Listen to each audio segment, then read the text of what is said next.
জি, আমাদের এখানে national doctors forum এর উদ্যোগে টোটাল 15টি ক্যাম্প হয়েছে।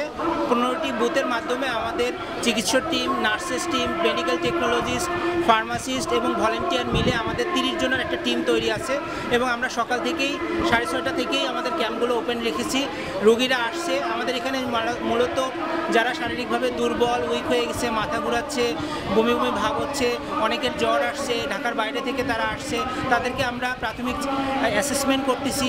করে যাদের ঔষধ প্রয়োজন হয় শুধুমাত্র তাদেরকেই আমরা 1 ডোজ করে ঔষধ দিচ্ছি। যাদেরকে হাসপাতালে নিয়ে যাওয়ার মতো হচ্ছে বা কার্ডিয়াক প্রবলেম হচ্ছে তাদেরকে আমরা আমাদের নিকটস্থ ঢাকা মেডিকেল কলেজ এবং ইসলামী ব্যাংক হসপিটালগুলোতে পাঠিয়ে দিচ্ছি। এবং আমাদের সকাল থেকেই সন্ধ্যা পর্যন্ত এই মেডিকেল টিম থাকবে। ইনশাআল্লাহ আমাদের এখানে পর্যাপ্ত ঔষধ রয়েছে, আমরা সর্বোচ্চ সংখ্যক রোগীকে সার্ভিস দিতে পারবো।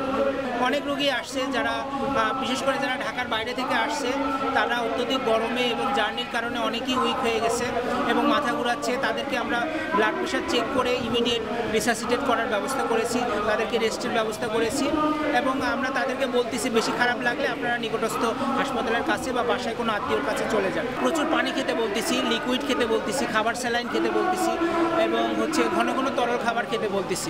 অনেকের বদহজম হয়েছে, ডায়রিয়া নিয়ে আসছে, তাদেরকেও আমরা বাইরের লিকুইড খাবারটা বেশি খাওয়ার জন্য উপদেশ দিচ্ছি আর ছায়াযুক্ত জায়গায় থাকার জন্য বলা হচ্ছে।